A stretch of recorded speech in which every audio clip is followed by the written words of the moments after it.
안녕하세요. DJ 선아입니다. 오늘의 사연 시작해 보겠습니다. 안녕하세요. 저는 꽃다운 25, 흑석동의 오래된 백반집 하나밖에 없는 외손녀 조영인이라고 합니다. 제가 저를 백반집 외손녀라고 소개한 건 제가 외할아버지의 그 식당을 너무너무 좋아하고 외할아버지의 손녀라는 게 자랑스럽기 때문이에요. 무남 동료였던 저는 아빠의 사랑을 독차지할 수 있었던 시간이 그리 길지 않았어요. 아빠가 일찍 돌아가셨거든요. 그래서 아빠라는 말이 어색해요. 아버지가 일찍 돌아가시고 엄마와 단둘이 남게 됐을 때 엄마는 우리가 살던 집을 팔아 그 돈과 아버지가 남기신 퇴직금을 들고 외할아버지 댁으로 들어가셨는데요. 엄마와 외할아버지는 요즘도 가끔 그때 일을 회상하며 말씀하시곤 해요. 그땐 정말 막막했어. 네 아빠가 죽기 전까지 난 그냥 살림만 하는 전업주부였는데 당장 일자리를 구하기도 어렵고 학교에도 안 들어간 어린 널 어디 맡길 곳도 마땅치 않았으니 외할아버지 댁으로 들어올 수밖에 없었어. 그래도 난 운이 좋았던 거야. 이렇게 돌아올 집이 있었잖아. 아이고, 운이 한 번 더 좋았다가는 어떻게 됐을지 모르겠구만. 번듯한 시댁 식구 하나 없어서 어린 딸까지 데리고 늙은 애비 겨우 밥 벌어먹고 사는 식당에 얹혀 살면서 고생만 했지 뭐. 아버지는 또 그러신다. 우리 세 식구 정말 행복하게 잘 살아왔는데 뭘 그러세요. 좋으시면서 괜히 그러시지. 아버지가 살아계셨을 때도 친가와는 왕래가 거의 없었다고 해요. 할아버지는 돌아가셨고 할머니는 아버지를 낳아준 분이 아니라 할아버지가 재혼한 분이셨으며 아버지의 배다른 형제들과도 어릴 때부터 그리 가깝게 지내지 못했다고 들었거든요. 하여튼 그렇게 저는 초등학교에 들어가기 직전에 외할아버지 댁으로 들어가게 된 거였죠. 외할아버지는 혼자 살고 계셨는데 백반집을 오래 하시면서 자식들 다 대학 공부까지 시키셨어요. 엄마는 4남매 중 막내로 이모와 외삼촌들은 다들 웬만큼 사시지만 그렇다고 처지가 딱하게 된 막내 동생을 책임지고 걷어줄 수 있을 정도는 아니었던 모양이었고 결국 어쩔 수 없이 외할아버지 댁에 들어간 거였지만 저는 외할아버지와 함께 사는 게 정말 좋았어요. 엄마는 외할아버지 댁에 들어가자마자 뭘 해서 돈을 벌 수 있을지 고민했어요. 그러다 외할아버지를 도와 식당 일을 하기로 마음먹었고 매일매일 수련하듯 외할아버지의 비법도 전수받고 설거지나 청소도 마다하지 않고 열심히 식당 일을 배우셨어요. 외할아버지의 어머니가 음식 솜씨가 그렇게 좋으셨다고 하는데 외할아버지가 그 솜씨를 다 전수받아 백반집을 하신 거였거든요. 장사가 그럭저럭 되는 식당이었는데 외할아버지는 엄마가 그 식당 일을 물려받겠다고 하는 걸 내심 뿌듯해 하셨답니다. 엄마가 외할아버지를 도우면서부터 식당 매출이 꾸준히 올랐어요. 그도 그럴 것이 외할아버지가 음식 솜씨는 좋으신데 츤데레 성향이셔서 손님 응대가 호불호가 갈릴 수 있는 분이셨거든요. 욕쟁이 할머니까지는 아니어도 사람에 따라 다소 불친절하게 느낄 수도 있고 불편해할 수도 있는 거잖아요. 그래서 장사가 아주 잘 되는 건 아니었어요. 외할아버지의 오랜 단골들은 오히려 그런 부분들을 더 좋아했지만 말이에요. 원래 찐 단골들은 소문나서 다른 손님 많아지는 거 싫어하는 거 아니겠어요? 아무튼 엄마가 함께하게 되면서 그런 부분들이 많이 보완될 수 있었죠. 무뚝뚝하고 잘 웃지도 않는 외할아버지보다 젊은 엄마가 해사하게 웃으며 신속하고 친절하게 손님들 응대를 하니 단골분들도 더 좋아하셨어요. 황 사장 막내딸 덕분에 식당 분위기가 한결 좋아졌어. 전에는 밥이 맛있어서 왔는데 지금은 솔직히 황 사장 막내딸 웃는 얼굴 보는 게 기분 좋아서 멀리 나갔다가도 일부러 찾아온다니까. 왜 아니야. 게다가 제잘거리는 손녀딸도 있고 얼마나 좋아. 사람 사는 집 같잖아. 내 손주들보다 황 사장 외손녀를 내가 더 자주 본다고. 자식 다 소용없어. 자식도 자주 봐야 자식이지. 이건 남보다 못하지 뭐. 황 사장은 좋겠어.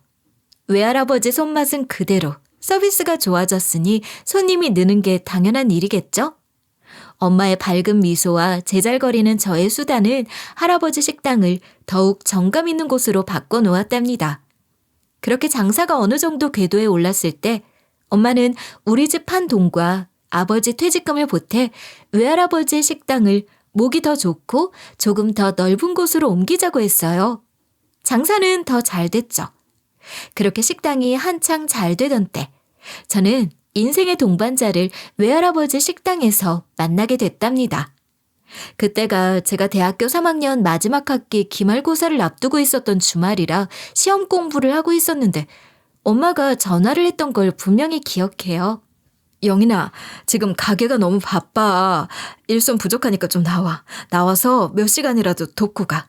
엄마, 나 월요일부터 기말고사라니까. 나 3학년이야. 중요한 전공 과목 다 몰려있는데 내가 원하는 곳에 취직하려면 성적 관리도 잘해야지. 엄만 진짜 알면서 그래. 그래. 엄마도 알지. 알면서도 왜 그러겠어. 그만큼 상황이 심각하다는 거 아니니? 하필이면 오늘 같은 날 배달기사님도 일이 생겨서 못 나오시는 바람에 대타 아르바이트생이 왔단 말이야. 일이 손에 익은 사람이 부족해. 나와서 좀 도와주라. 응? 알았지? 그렇게 입이 대빨 나와서 외할아버지 식당으로 가게 된 거죠.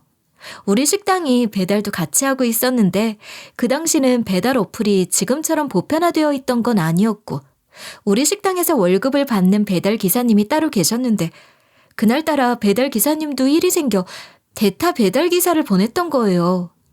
웬 젊은 남자가 대타라고 와 있더라고요. 저랑 나이대가 비슷해 보였고 일도 군말 없이 열심히 하던데 게다가 오늘 처음 봤을 저희 엄마나 주방 이모들한테도 싹싹하게 잘하는 모습이 좋아 보였어요. 엄마나 주방 이모님들한테 넙죽넙죽 말도 잘 걸더니 저한테는 그러지는 않아서 서로 힐끗거리기만 하고 대화를 나누진 못했죠. 그렇게 식당 마감을 하고 그 남자한테 일당을 줬는데 일당을 받아간 남자가 몇 분 후 다시 가게로 들어오는 거예요. 그러더니 자기가 받은 일당을 탈탈 털어서 저희 식당에서 파는 전 메뉴를 다 주문하더라고요. 그래서 이유를 물으니까 식당 밖에 앵벌이 하는 애들이 있었는데 그 애들한테 밥을 사주고 싶다는 거였어요. 하루 종일 비까지 맞아가며 오토바이 타고 고생해서 번 돈을 그렇게 쓰더라고요. 그 모습을 보는데 뭔가 가슴이 찡하게 울리는 것 같았어요. 엄마도 그 모습에 감동해서 돈은 안 받을 테니 음식을 갖다 주라고 싸주셨답니다. 임팩트 있었던 첫 만남 이후로 그 남자는 가끔 대타 아르바이트로 배달 일을 하러 왔어요. 늘 성실하게 일을 잘했고 누가 시키지도 않았는데 굳은 일을 맡아놓고 다 하는 거예요.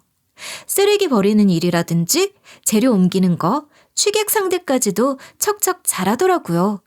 그러면서 저와도 안면을 두고 오빠 동생하는 사이로 지내게 되었지만 그때까지만 해도 그 남자랑 결혼하게 될 거라는 생각은 전혀 하지 않았었던 것 같아요.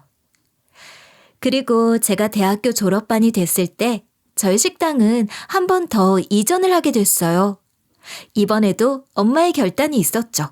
아버지, 지금 매출 추세면 우리도 드디어 2층짜리 건물을 통으로 다 식당으로 운영할 수 있는 곳으로 가게를 넓혀가도 될 것 같아요. 사실 얼마 전부터 그 생각을 하고 있어서 주변 부동산에 얘기를 해놨었는데 근처에 괜찮은 건물 새가 나왔다고 하니까 내일 같이 가서 한번 보세요. 그래, 식당 운영이야 뭐 네가 다 알아서 하는 거지. 너도 이제 도사가 다 됐잖아. 나야 뭐 소일 삼아 놀이 삼아 재미로 식당에 나가는 거고. 그나저나 2층짜리 건물을 다 쓰는 식당이라니 우리 막내딸 장하다 장해. 이제 좀 쉬엄쉬엄 하렴. 아버지는 무슨 말씀이세요? 그 건물 살 때까지 더 열심히 해야죠.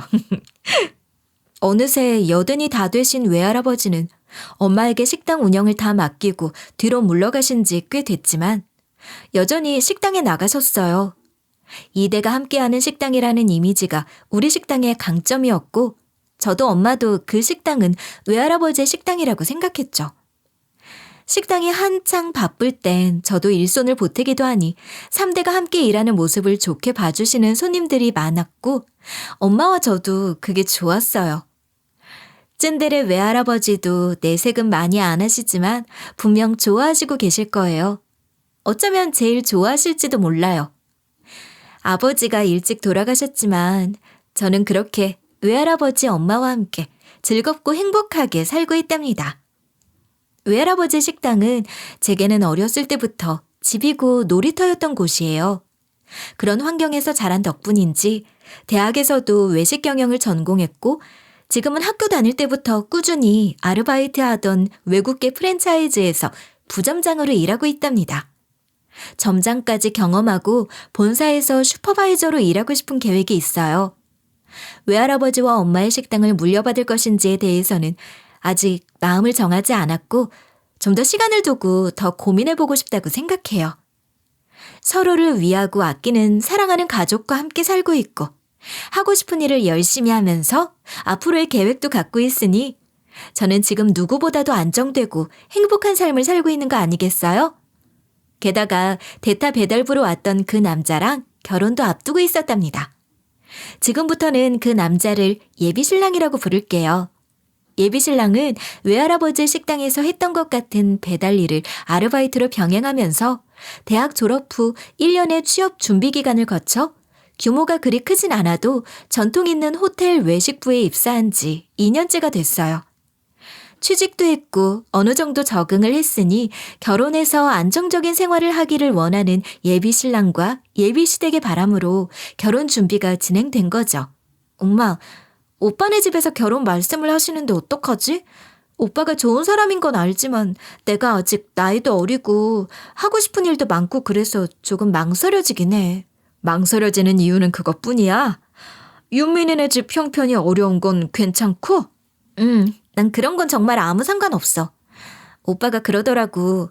어렸을 땐 정말 찢어지게 가난했고 밥 굶을 걱정하며 살았었대. 지금도 뭐 형편이 그렇게 좋은 건 아니지만 가난한 집에 태어난 게 오빠 잘못도 아니고 온갖 아르바이트 다 하면서 학비 벌고 조금이지만 생활비도 보태고 정말 대단한 것 같아. 그런 면이 정말 존경스럽고 믿음직스러워. 그래, 윤민이 우리 식당에 처음 왔던 날도 그랬지만 볼수록 정이 많은 사람은 맞는 것 같아. 저도 그렇게 어려우면서 어쩌면 지가 그렇게 어렵게 살았으니까 더 그런 건가? 하여간 어려운 사람 돕는다는 게 그게 정말 쉬운 일이 아니잖아. 그래서 우리 모두 윤민이 그런 점을 좋게 본 거고 말이야. 윤민이 형이 장가를 잘 갔다고 했나? 자세하게는 모르겠는데 처가가 경제력이 좋은 것 같더라고. 무튼 형도 일찍 결혼해서 자리를 잘 잡아 있고 하니까 오빠네 집에서는 오빠도 형처럼 얼른 결혼해서 안정되기를 바라는 마음이 크신 것 같아. 그 마음이 어떤 마음인지 알지. 왜 모르겠니. 자식들 다 잘 키워놓으셨고 이제 다들 직장도 다니니까 결혼이 딱 하나 남은 마지막 숙제 아니겠어? 엄마도 윤민이네 집 형편이 넉넉하지 않은 건 문제가 아니라고 생각해. 엄마도 어려운 시절 겪어봤고 돈은 있다가도 없고 없다가도 있고 그런 거니까 믿을 게 못 되잖아. 사람 됨됨이는 봐야지. 윤민이라면 엄마도 우리 딸 이렇게 일찍 시집 보내는 게 아깝긴 하지만 그래도 기쁜 마음으로 보내줄게. 외할아버지 서운하시지 않게 자주 오고 그럴 거지? 시집 갔다고 코빼기도 안 보이고 그러면 정말 재미없을 줄 알아. 아유, 별 걱정을 다 하시네. 나보다 오빠가 더 자주 올 것 같은데? 아닌 게 아니라 예비신랑과 사귀게 된 후부터는 예비신랑이 엄마 식당에 자주 와서 돈도 받지 않고 엄마가 힘들어하는 일들은 나서서 다 돕곤 했었거든요. 저희 집에 남자가 없잖아요. 그러니 예비신랑이 집안의 남자 역할을 다 해준 거예요. 저희 엄마가 고맙다고 봉투를 찔러줘도 안 받겠다고 도망가고 막 그랬어요. 예비신랑은 처음 봤을 때와 변함없이 여전히 진솔하고 따뜻했답니다. 한결같은 예비신랑의 그런 모습에 엄마도 결혼을 허락하셨던 거죠. 별 탈 없이 상견례를 하고 결혼날을 잡고 작은 신혼집도 마련하고 이제 정말 식장에 들어갈 일만 남았나 싶었어요. 저도 예비신랑도 직장에서 그리 높은 위치가 아니다 보니 결혼 휴가 전에 해놓을 일들도 많았고 또 시기적으로 일이 많아 바쁜 시기이기도 했고 그러다 보니 예비신랑이 식당 일을 도와주러 오는 걸 못하고 있었거든요. 그러던 어느 날 예비 신랑이 저한테 이상한 소리를 하더라고요. 영인아, 혹시 어머님 식당이 요즘 많이 어려워? 내가 요즘 바빠서 식당에 가보지는 못해도 듣는 얘기들이 있는데 심상치가 않아서 말이야. 어? 무슨 얘기야? 심상치가 않다니. 무슨 얘기를 어떻게 들었길래 그래? 아니, 뭐 요즘 매출이 많이 떨어졌다는 얘기부터 시작해서 처음 보는 낯선 사람들이 장모님을 찾아와서 심각한 얘기를 한다는 둥. 여기저기 대금이 밀려있다는 소리도 하고 여러 가지로 분위기가 흉흉하다고 하는 거야. 그런 얘기가 직원들 사이에서 돈다는데 뭐가 잘못돼도 단단히 잘못된 게 아닌가 싶어서 말이야. 무슨... 난 다 처음 듣는 얘기들이야. 그냥 헛소문 같은데? 원래 말이라는 게 그렇잖아. 순식간에 부풀려지고 아니 땐 굴뚝에서도 연기가 잘 만나고 말이지. 내가 아는 한 그런 일은 전혀 없어. 엄마나 외할아버지한테 그런 비슷한 얘기를 들은 적도 없고 그런 눈치도 전혀 없으니까 걱정하지 마. 그렇게 너무 쉽게 단정 짓지 말고 진지하게 한번 좀 알아봐. 우리가 모르는 사이 무슨 나쁜 일들이 일어나고 있는 거면 어떡해. 나도 이제 가족인데 제대로 알아야 도와도 도울 거 아니야. 그렇게 진지하게 걱정하는 예비 신랑에게 저는 손사래를 치면서 그런 일 없으니 걱정하지 말라고 하고 말았지만 얼마 후 예비 신랑의 걱정대로 외할아버지의 식당이 갑자기 문을 닫게 되는 일이 벌어진 거예요. 그 소식을 듣자마자 예비 신랑은 격앙된 목소리로 전화를 해서 지금 어디에 있냐고 당장 만나자고 하더라고요. 마침 일이 있어 외할아버지 식당에 있다고 했더니 예비 신랑은 한 걸음에 달려온 거죠. 근데 눈썹을 휘날리며 달려온 그 모양새가 어쩐지 걱정과 염려라기보다는 화가 난 모습처럼 보이는 거예요. 제가 예비 신랑을 그리 오래 보아온 건 아니지만 처음 본 날부터 지금까지 그런 얼굴은 처음 본 것 같았어요. 내가 뭘 했어? 얼마 전에 내가 물어봤잖아. 식당에 무슨 일 있냐고, 어? 내가 진지하게 물어봤어, 안 물어봤어? 그때 네가 뭐라 그랬어? 그런 일 전혀 없다. 아무 일도 없다 그러지 않았냐고. 내가 그렇게 건성으로 쉽게 생각하지 말고 제대로 알아보라고 했어, 안 했어? 어? 끝까지 별일 아니라고 근거도 없는 헛소문이라더니 그래놓고 이제 와서 갑자기 식당 문을 닫았다고? 야, 너 뭐야? 너 처음부터 다 알고 있었지? 그렇지? 그래, 그랬던 거네. 그래놓고 나한테는 그렇게 말짱한 얼굴로 거짓말을 했다 이거지? 감쪽같이 속이고 나랑 결혼하려고 했냐? 너네 집 다 망했는데 그거 숨기고 나한테 취집하려고 했냐고? 어이없게. 이제 보니 이거 아주 무서운 년이네. 너 같은 년이랑은 결혼 못하지. 파혼이야, 파혼. 커다란 망치로 뒤통수를 대차게 얻어맞은 기분이었습니다. 아무리 그래도 그렇지. 저랑 둘만 있는 것도 아니고 엄마랑 외할아버지까지 모두 함께 있었는데 조심하는 기색도 하나 없이 상소리까지 해대면서 파혼이라는 얘기를 서슴없이 하더라고요. 어안이 벙벙해서 아무 말도 못하고 있는 저를 대신해서 엄마가 예비 신랑을 진정시키려고 하셨어요. 엄마도 놀라고 당황하셨을 텐데 그래도 참고 말씀하신 거 아니겠어요? 박서방, 윤민아, 여기서 이러지 말고 어디 들어가서 차라도 마시면서 차분하게 얘기를 좀 하자. 어? 이건 놓으세요, 장모님. 아니지, 장모님은 무슨. 아줌마, 이거 놔요. 가게 문 닫고 정리하는 거 왜 말 안 하셨죠? 가게 다 망해놓고 식구들 입 싹 닫고 얘기 안 하면 내가 모를 줄 알았어요? 이거 사기잖아. 사기 결혼이라고. 내가 거지된 이놈의 집구석 딸년을 데리고 살아야겠어요? 다 말아먹고 지금 나한테 떠넘기듯 시집 보내려고 했던 거 아니냐고요. 우와, 나 정말 어이가 없네. 나 이거 위자료 청구해야 돼, 위자료. 아시겠어요? 나 절대로 가만 안 있습니다. 나한테 이런 사기를 쳐? 이 미친놈이 엄마 팔을 뿌리치면서 엄마한테까지 쌍소리를 해대는 거예요. 귀끝까지 시뻘게 져서는 씩씩거리고 발까지 쿵쿵 내려찍으며 억울해 죽겠다는 듯이 쌩 난리를 치는 거더라고요. 어이가 없어서 쳐다보고 있었는데 그런 나를 보더니 아직 안 끝났다는 듯이 더 짓거리는 거 있죠? 야, 넌 상황이 이렇게 된 걸 이미 알고 있었으면서 어쩜 그렇게 아무 말도 안 하고 가만히 있었냐? 심지어 내가 대놓고 물어봤는데도 거짓말을 쳐? 진작 사실대로 말하고 네가 먼저 파혼을 하자고 해도 모자랄 판에 양심이 있는 거냐 없는 거냐? 와. 진짜 생각할수록 무서운 년. 사기꾼 집구석 아니야? 파혼이야, 파혼. 할 말 없지? 어? 딱 기다려. 나 이거 다 청구해서 위자료 다 받아낼 거니까.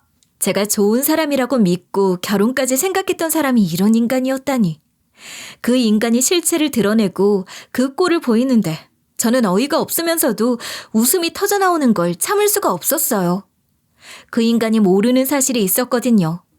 웃음을 터뜨리며 외할아버지 가게 문을 열었고 그놈은 눈앞에 펼쳐진 예상치 못한, 아니 보고도 믿지 못할 광경에 다리까지 풀렸는지 휘청거리더니 창백해진 얼굴로 저와 엄마를 쳐다보며 잠시 밖으로 나가자고 하더라고요.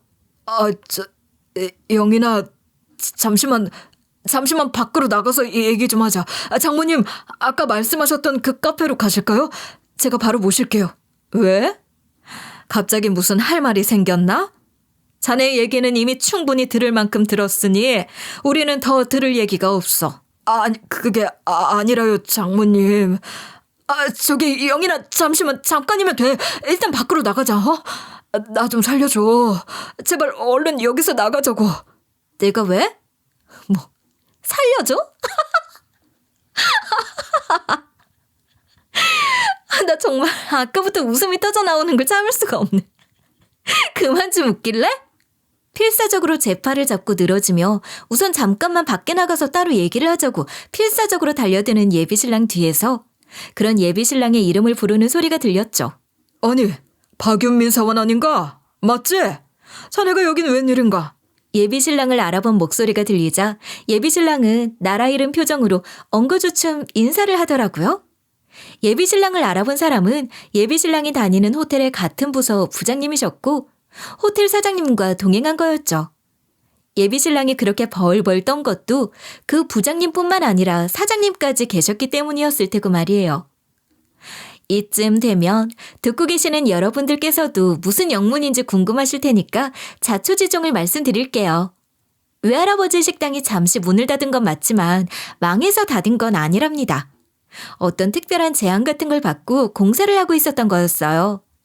특별한 제안을 한 사람은 베를린에서 공부를 마치고 귀국한 젊은 예술가였고 그 사람은 외할아버지의 식당을 갤러리로 활용해서 전시를 하고 싶다는 제안을 한 거였죠.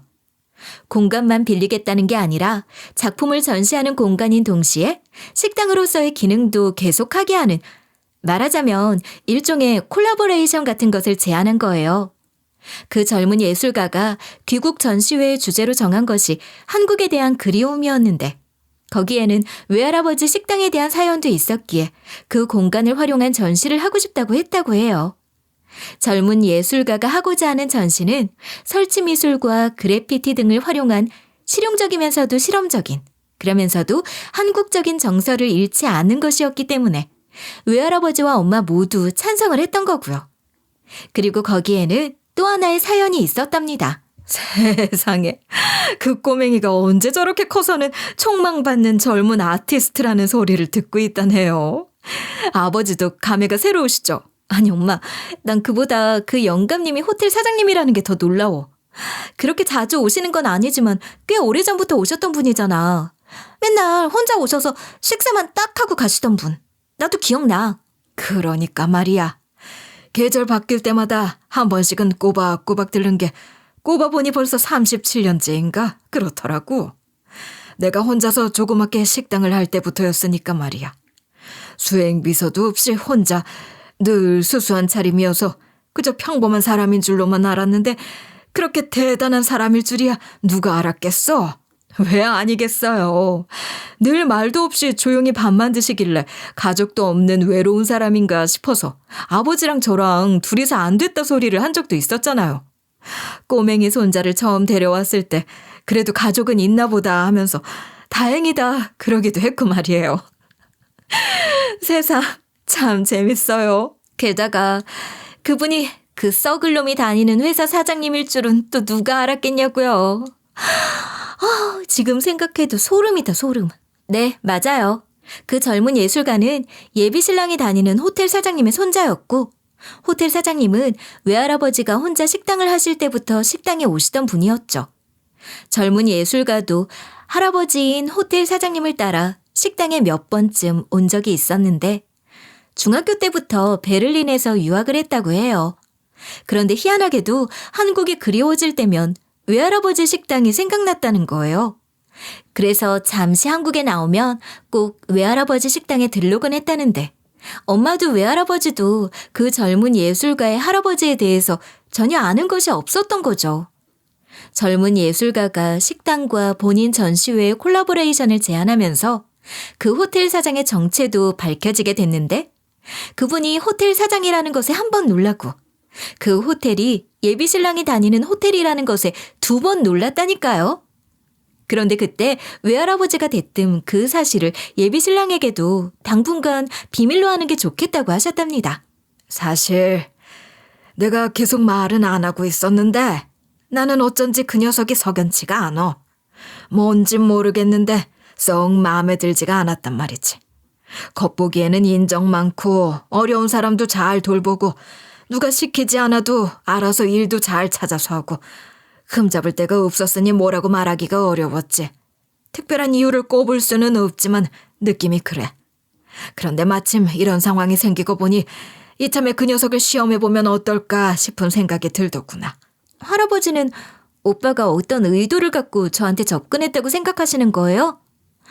오빠가 가난한 집에서 힘들게 살긴 했어도 천성이 착한 사람인 건 제가 보증해요. 오빠가 들으면 너무 서운해서 기절할지도 모르겠어요. 저도 이렇게 서운한데 말이에요. 글쎄다. 이 하레비가 노파심에 괜한 걱정을 하는 거면 좋겠다만 알 수가 없는 게 한길 사람 속이라잖니. 이런 기회가 우연처럼 느껴지지 않으니 속는 셈 치고 내 말대로 한번 해봐. 그래요. 할아버지가 정 그러시다면 저도 이참에 할아버지 마음에 조금이라도 그런 의구심이 남아있지 않게 안심시켜드리고 싶어요. 할아버지 말씀대로 할게요. 할아버지는 예비신랑이나 예비시댁에서 엄마 식당이 꽤 잘 되는 식당이라고 하니 혹시라도 그런 조건을 보고 결혼을 하려는 건 아닌지 우려하셨는데 식당이 어려워져서 문을 닫는다고 하면 어떻게 나오는지 보고 싶어 하셨죠. 저는 꿈에도 예비신랑이 그럴 리가 없다고 철석같이 믿었기 때문에 외할아버지께 믿음을 드릴 수 있는 좋은 기회로 생각하기로 했던 거랍니다. 그런데 그렇게 믿었던 그놈이 그렇게 나오니 그놈을 알고 믿어온 2년 넘는 지난 시간이 허무하고 어이가 없어서 웃음이 다 터져 나오더라고요. 그놈은 그렇게 우리 가족 모두에게 진심을 들켜버렸고 게다가 그 자리에는 지가 다니는 호텔 사장님과 그 사장님을 수행한 부서 부장님까지 있었으니 그놈 새끼는 이제 정말 끝장난 거였죠. 물론 호텔 사장님은 외할아버지를 비롯한 우리 가족들이 예비신랑을 시험하려 했다는 것은 물론 외할아버지의 손녀 사위가 될 사람이 그 호텔 직원이라는 것도 전혀 모르고 있었지만 그 상황이 어떤 상황인지 미루어 짐작하는 것은 그리 어려운 일이 아니었을 거예요. 굳이 저희가 나서서 시시콜콜 구구절절 설명할 필요도 없겠더라고요. 게다가 호텔 사장님의 손자인 젊은 예술가가 식당 간판을 확인하려고 식당 앞으로 나왔다가 건물 복도에서 예비신랑이 개거품 물고 막말하는 걸 들었던 모양이었어요. 그러니 그 인간이 어떤 인간인지 다 알게 된 거죠. 사장님 손녀랑 결혼 날짜까지 잡은 사람이 저희 호텔 직원이었다니. 이건 정말 보통 인연이 아니네요. 좋은 인연은 아닌 것 같지만 어찌 생각하면 잘된 건지는 모르겠습니다. 의욕 있고 진취적인 사원으로 저도 깜빡 속아 넘어갈 뻔하지 않았습니까? 요즘 젊은 사람답지 않다 했더니 여러모로 남다른 사원이었군요. 거참. 아이고 부끄럽습니다. 저런 놈을 제 집에 들이려고 했었다니 이제라도 어떤 놈인지 알게 되었으니 천운이라고 생각해야죠. 그나저나 참 인연은 인연입니다. 좋은 것만 생각하고 살아야지 싶어요. 식당 일을 마무리하고 외할아버지 엄마와 함께 집으로 돌아오는데 정말 만감이 교차하는 것 같았어요. 엄마도 외할아버지도 같은 생각이셨겠죠. 내가 정말 세상에 그런 천하의 나쁜 놈을 세상 착하고 순수한 놈이라고 내 사위 했던 걸 생각하면 너무 끔찍해서 몸서리가 처진다 정말.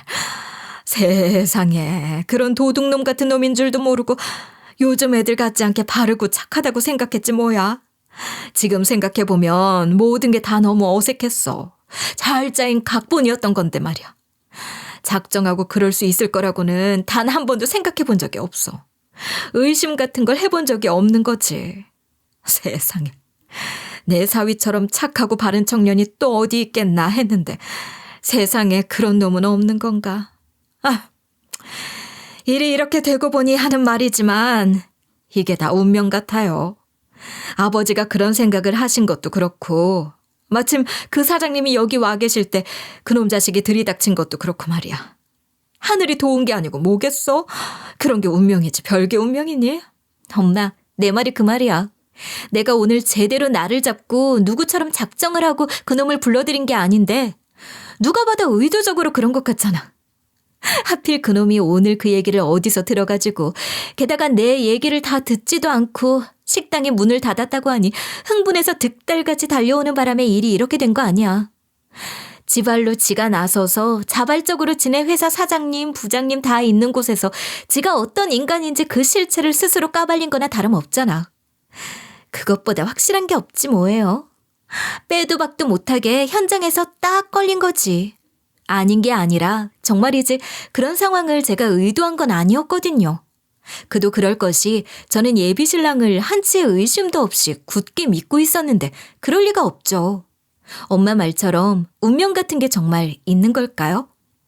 예비 신랑이 들이닥친 그날은 꽤 중요한 날이었어요. 식당을 전시장으로 꾸미는 것이 거의 완성되어 가고 있었고 가장 의미 있는 작품 중 하나인 설치 작품이 들어오는 날이라 호텔 사장님은 그 모습을 보고 싶어 하셨거든요. 예술과 외식업의 콜라보레이션은 요즘 상업적으로도 많이 이뤄지고 있었으니 해당 부서 책임자인 부장까지 대동하고 살펴보러 온 거였어요. 할아버지, 저 정말 놀랐어요. 육감은 여자들한테 더 발달된 거 아니에요? 뭐라고 해야 하지? 할아버지의 해안? 사람 보는 눈? 안목? 어쩜 그걸 알아보신 거예요? 엄마랑 전 아무것도 모르고 깜빡 속았잖아요. 넌 아직 애고 너희 엄마도 식당 일이나 이제 좀 제대로 할 줄 알까. 세상을 몰라도 너무 몰라. 작정하고 굴면 그놈처럼 좋은 사람 행세하는 것쯤이야 너무 쉬운 일이지. 내 눈에는 말이야. 그놈이 우리 식당이 2층짜리 건물로 옮겨 앉을 때부터 너한테 찝쩍거리는 게 보였거든. 그게 내내 너무 찜찜했어. 그러고 보니 그놈 자식 행동 하나하나가 다 의심스럽더라고. 하루 배달 대타로 일을 하러 온 놈이 그래 곰살맞게 구는 것도 이상하잖아. 게다가 그렇게 어린 놈이 그러기는 더 어렵거든. 하루 대타로 오는 사람들은 제 할 일만 딱 하고 그런 게 아주 칼 같단 말이야. 돌이켜 생각하면 이상한 게 한두 가지가 아니라니까. 하긴 그래. 시도 때도 없이 와서 시키지도 않는 굳은 일, 험한 일 도맡아 하고 나나 영인이한테도 그렇게 잘하고 말이야. 아버지 말씀 듣고 생각해보니까 처음부터 다른 의도를 갖고 그랬던 게 너무 보이는데 아휴, 그땐 왜 그렇게 그런 게 하나도 안 보였을까 몰라. 어리고 덩치도 좋은 놈이 와서 살살거리니까 그저 좋았겠지 뭐. 그러니 내가 너한테 아직 멀었다고 하는 게야. 내가 이렇게 나와 있어야 안심이 되지. 맞아요, 맞아. 엄마나 나나 우리 할아버지 없으면 아무것도 못해요. 그러니까 할아버지가 지금처럼 계속 지켜주셔야 해요. 근데 저도 곰곰이 생각해보니까 우리 식당이 확장 이전한 뒤부터 그 자식이 부쩍 친한 척을 했던 것 같아요. 그놈이 우리 가게 배달 아저씨랑 따로 연락도 하고 그러는 사이였잖아. 그 아저씨 통해서 우리 식당이 2층짜리 건물로 확장 이전했다는 얘기도 들었을 거야. 그러니 이전하자마자 바로 찾아왔지. 식당 규모를 보고 나서 나랑 가까워지려고 노력했던 게 맞는 거라고. 제가 순진했던 걸까요? 멍청했던 걸까요? 솔직히 저는 그런 식으로는 단 한 번도 예비 신랑을 의심해 본 적이 없었어요. 간혹 엄마 식당의 매출이나 순이익 규모에 대해서 넌지시 물어보긴 했지만 호텔의 외식 부서에서 일하고 있고 식당을 개업하는 것에도 관심이 있는 것 같았으니 단순히 일적인 호기심이라고만 생각했지 뭐예요. 그런데 이 인간은 저와 저희 집을 이용 가치가 있는 사람들로 탐욕스럽게 바라봤던 거잖아요. 그 배신감은 시간이 지날수록 더 크게 와닿는 것 같았어요. 그렇기에 그 인간이 무슨 말로 어떻게 빌어도 제 마음은 전혀 흔들리지 않았죠. 오히려 상종하면 안 되는 인간이라는 마음만 굳어지게 되더라고요. 예비 신랑이 내게 늘어놓은 변명 중 가장 기가 차는 건 뭔지 아세요? 저는 내가 너네 엄마를 정말 열심히 도왔던 거 너도 알지 않느냐. 가게 일도 힘든 일만 도맡아 했다. 돈도 안 받고 일을 할 때도 많았다. 그 마음은 진심이었다. 너는 알아줘야지 않냐. 그런 얘기들을 늘어놓을 줄 알았거든요. 근데 그 인간은 전혀 다른 이야기를 하는 거였어요. 자기야, 영인아, 내 말 좀 들어봐. 나한테도 그럴 만한 사연이 다 있었다고. 너도 내 얘기를 들으면 날 이해할 수 있을 거야. 우리 형이 장가 잘 들었던 건 알지? 형이 결혼할 때 형 처가에서 집도 해주고 생활비며 경제적으로 꾸준히 지원을 받고 있었단 말이야. 그러다가 최근에는 형이 아예 직장을 정리하고 장인 사업 돕는다면서 장인 회사에 들어갔거든? 근데 그 장인 회사가 부도가 난 거야. 재수도 지질이 없지. 잘 다니던 회사는 못하러 그만둬가지고. 게다가 우리 형이 회사 부도에 연대 책임까지 져야 하는 이사래나 뭐래나 그 빚을 같이 떠안을 판이라니까. 아주 집이 풍비박산이 날 지경인 거야. 그래서 지금 이혼이라도 해서 그 책임을 면할 수 있는지 알아보는 중인데 그게 엄청나게 복잡하게 꼬여있나 보더라고. 그렇게 잘난 척을 하더니 똥 밟은 게 아니고 뭐겠어. 그 잘나가던 형이 그런 일을 당하고 한순간에 저런 꼴이 돼서 골머리 썩는 걸 보고 있었으니 내가 장모님 식당이 어렵다는 소문을 듣고 어땠겠냐고. 그렇게 놀랐던 게 당연하잖아. 물론 너한테 상황을 제대로 들어보지도 않고 너무 경솔하게 반응했던 건 내 실수야. 그래, 그건 명백하게 내가 잘못한 거야. 미안해. 정말 잘못했어. 그렇지만 너도 내 상황을 알게 됐으니 이제 좀 이해해줄 수도 있는 부분도 생겼을 거야. 그치? 그러니까 내 사과 받아줘. 뭐? 이게 지금 무슨 소리야? 너 정말 끝까지 어이없고 구제불능이구나. 너네 집 사정 같은 거 관심도 없지만 그게 지금 너네 형이 똥 밟았다고 말할 일이야? 처가 덕볼 때는 장가 잘 들었다고 온 식구가 좋아라 하더니 이제 처가가 어려워지고 나서는 나 몰라라 하면서 이혼하고 발 뺄 생각부터 한다고? 그런 형을 안타깝게 생각한다고? 그런 생각 자체가 글러먹은 거잖아. 너밖에 모르는 네 생각만 하는 이기적인 놈. 그게 딱 너야. 그런 모습을 여태까지 어떻게 그렇게 감쪽같이 속였을까 싶네. 거기 속아 넘어간 내가 바보지. 근데 난 이제 정신 차렸어. 너라는 인간이 어떤 인간인지 너무 잘 알게 됐거든. 지금 네가 한 말 덕분에 넌 정말 안 될 놈이라는 확신이 더 굳어졌어. 아주 고맙다, 고마워. 예비신랑 기준에서 형이 장가를 잘 들었다는 것은 처가가 돈이 많다는 것과 같은 말이었던 거죠. 똑같은 기준으로 저와 저희 집을 선택했을 거라는 걸 생각하니 참 씁쓸하고 어처구니가 없었습니다. 그런 놈인 걸 모르고 결혼까지 했었어 봐. 어쩔 뻔했어. 언젠가는 그놈 실체를 알게 되고 이혼했겠지만 그 전에 무슨 일을 겪게 될지 모르는 일이잖아. 할아버지 아니었으면 정말 큰일 날 뻔했지 뭐예요. 그놈은 정말 상상 이상으로 끔찍한 놈이었어. 치가 다 떨려요. 그러니까 어쩔 뻔했니?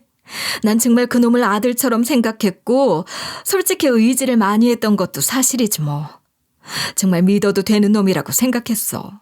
내 딸이 진국을 만났다고 영인이 아빠가 하늘나라에서 좋은 짝을 보내줬구나 그런 생각까지 했다고. 아유 미쳤지 미쳤어.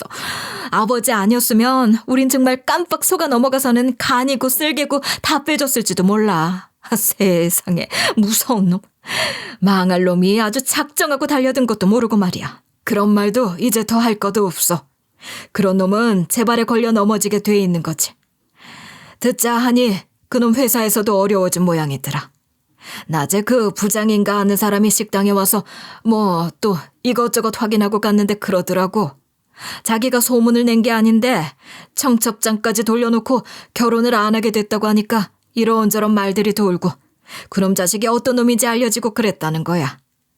정식으로 해고를 한다거나 그런 식으로 어떤 강제적인 조치가 취해진 건 아니라고 하더라만 그래가지고서야 회사 생활을 제대로 할 수나 있겠어?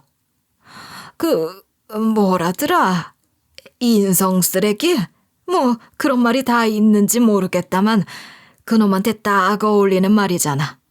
인성 쓰레기로 낙인이 찍혔으니 회사 계속 다니기 힘들 거라고 하더라. 그러네, 인성 쓰레기.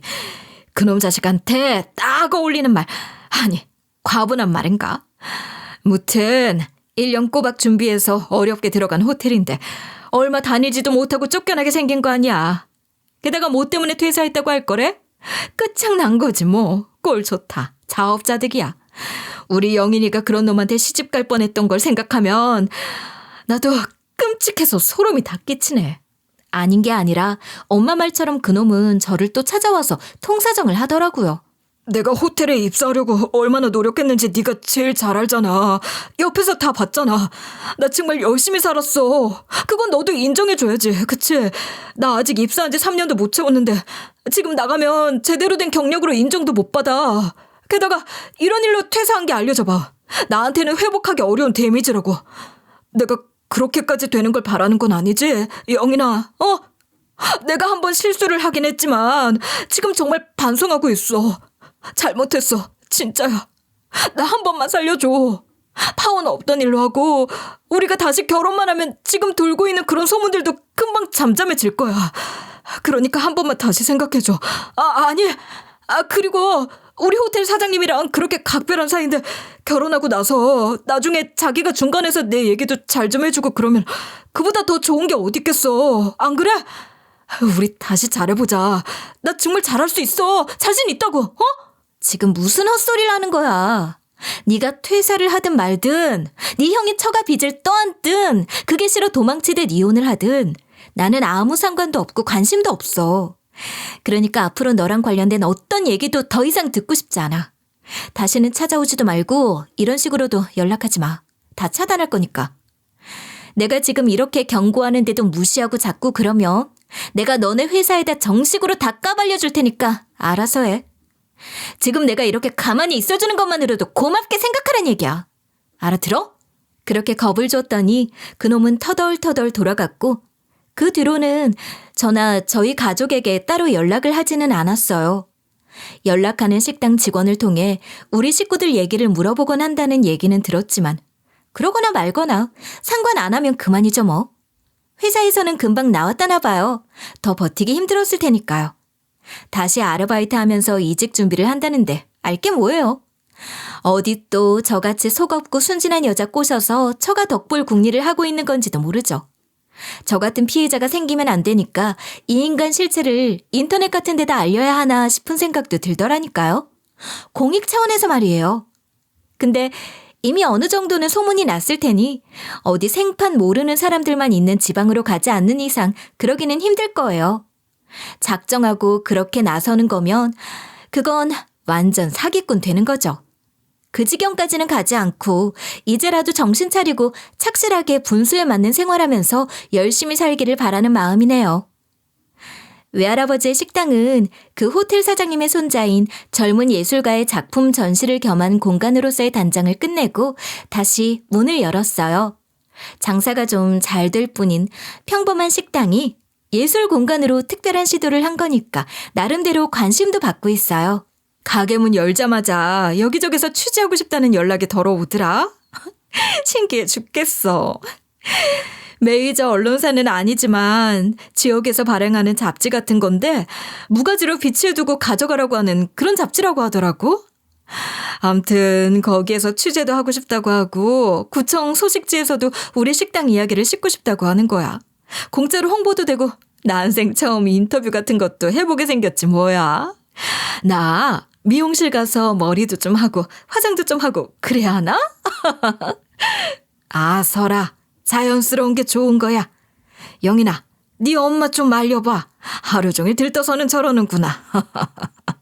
엄마도 이럴 때 보면 아직도 소녀야 소녀. 뭐 그 손자가 아직 유명한 예술가는 아니지만 그래도 확실히 특별한 일이긴 한가 봐. 할아버지랑 얽힌 이야기가 스토리텔링도 되고 기사 나가면 그거 보고 찾아오는 손님들도 많아지겠는데?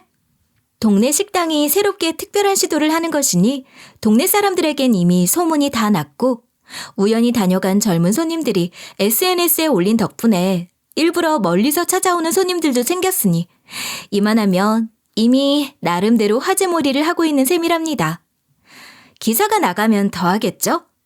이 분야에 대해 더 공부해보고 싶다는 생각도 들고 여러 가지 아이디어도 떠오르고 시도해볼 수 있는 일들이 많을 것 같아서 저는 요즘 무척이나 설레는 마음으로 하루하루를 보내고 있어요. 저야말로 똥 밟을 뻔했던 걸 잘 피할 수 있었음에 감사해야죠. 세상 사람들이 다 저와 같은 기준으로 판단하고 생각하는 게 아니라는 걸 이번 일을 겪으면서 뼈에 새기려고 해요. 이렇게 사람 보는 눈도 넓어지는 거겠죠? 이렇게 열심히 살다 보면 저와 비슷한 가치관을 가진 좋은 사람도 언젠가는 만나게 될 거라고 생각해요. 아직 어리기도 하고 남자가 인생의 전부도 아닌데 이런 일 한번 겪은 걸로 절대 기죽진 않죠. 오히려 감사하게 생각하고 더 당당하게 살아갈 거랍니다. 그래도 여러분들은 저처럼 그런 나쁜 놈과 엮일 일이 없으시길 바랄게요. 좋은 것만 보고 행복하게 살 수 있으면 제일 좋은 거니까요. 내일 더 행복하시길 바라며 제 얘기는 여기까지 할게요. 긴 얘기 들어주셔서 감사해요. 응원도 많이 해주시면 더 감사드리겠습니다.